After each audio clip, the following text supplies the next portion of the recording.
Assassin's Creed Mirage is a mashup of the old and the new, marrying some of the systems of the more recent RPG entries, such as Odyssey and Valhalla, with mechanics and world design from some of the franchise's earlier titles, including the original game. As such, it can take a little time to find your footing. Here are 7 tips we wish we had known before taking a leap of faith into Assassin's Creed Mirage. Despite being more stealth-focused, Assassin's Creed Mirage's enemy AI is incredibly forgiving. Enemies often pay no mind to assassinations happening right next to them, and if you do get caught, it's incredibly simple to give them the slip. As such, we recommend upping the difficulty. It will increase the speed at which an enemy will detect you, as well as how long they will take to search for you. In combat, enemies will also deal more damage and be more resistant to your attacks. This provides a little bit of an increase in challenge that pushes you to more fully engage with the game's mechanics, but it still won't outright stop you from quickly moving through enemy bases, one hidden blade to the back and throwing knife to the head at a time. What? Eyes open. Someone's up to something. I'll flay you when I find you.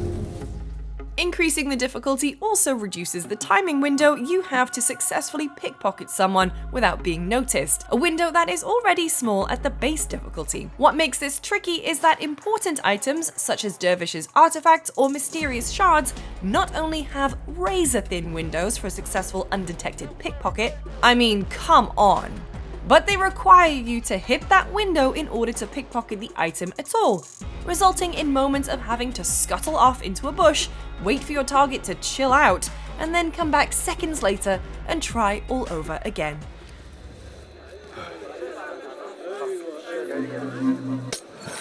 Fortunately, for those who aren't confident with pinching things, you can turn on automatic pickpocketing that makes every attempt successful. And while this removes the challenge from the mechanic entirely, it'll save you a lot of headaches while playing.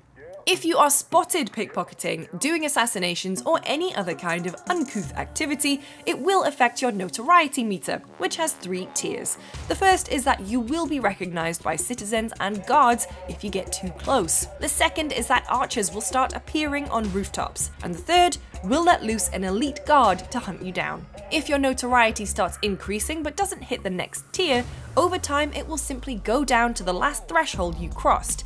Reducing your notoriety is simple, however, thanks to the abundance of posters that will appear all around town as you increase in tiers. While there's an option to spend tokens you acquire in order to pay off a local town crier, known as a Menadi, to downplay your disrepute in one fell swoop, you'll never be too far from a wanted poster that you can simply tear down in order to decrease your notoriety by 1 tier.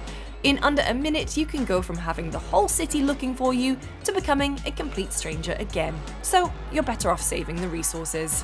While Assassin's Creed Mirage has a skill tree, it massively cuts down on the amount of things you need to unlock, and completely forgoes the perk percent increases that littered Valhalla's seemingly infinite skill tree. Leveling up and acquiring skills is not based on XP points, but rather by completing missions, with main missions paying out more skill points than side quests and contracts. There are a few of these skills that we believe to be more useful than others. In the Phantom Path, the chain assassination allows you to perform a second assassination after taking out an enemy. If that second target is out of arm's length, you can automatically throw a knife to the head of the nearby enemy, provided you have the ammo.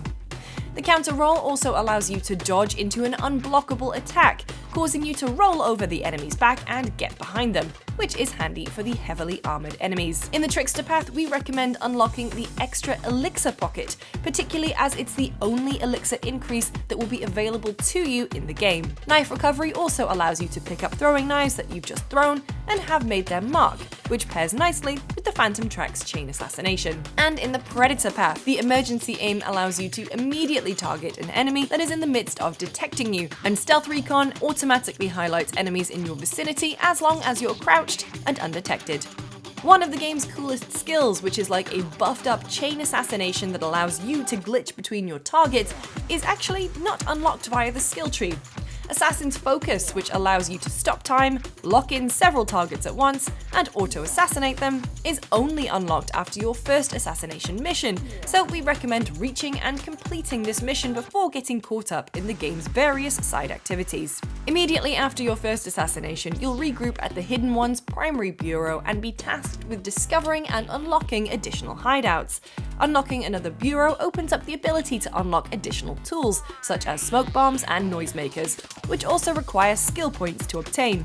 However, your first additional tool unlock is free, and we recommend going with the blow dart.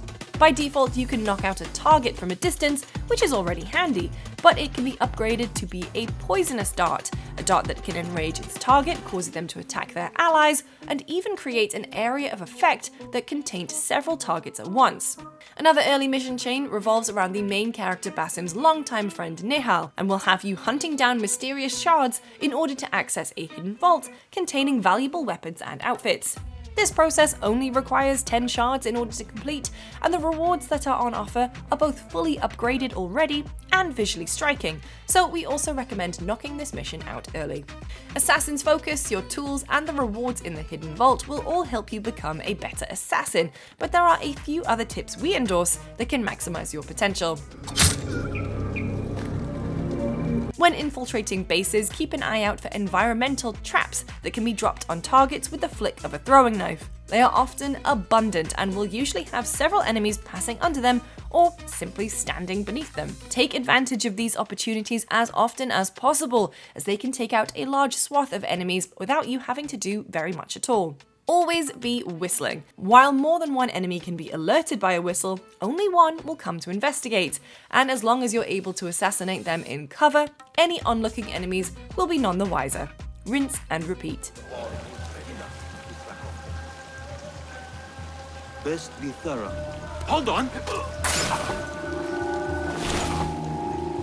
If you are ever detected and do get into combat, the system has been stripped down in comparison to other recent entries in the franchise. You have quick and heavy attacks, which are both the same button, either tapped or held down respectively, and then you have a deflect and dodge. Quick attacks from enemies can be deflected, but heavy attacks must be dodged. There is a visual difference between quick and heavy attacks, and a chime plays when an enemy is striking out with an attack that requires a dodge, but the easiest way to tell is that if an enemy is swinging with their weapon overhead, you can't deflect it. We recommend that if you are getting into combat and there are still a large number of enemies left in the vicinity, to run and hide to reset your detection, as you can quickly be overwhelmed by numerous attackers, and Basim just isn't built like Cassandra and Ivor. He struggles in direct confrontation. Only stick with it if you're clearing out the last of the baddies. And that's everything we wish we knew before tackling Assassin's Creed Mirage. Let us know in the comments what your tips would be, and for more on the game, stay right here on GameSpot.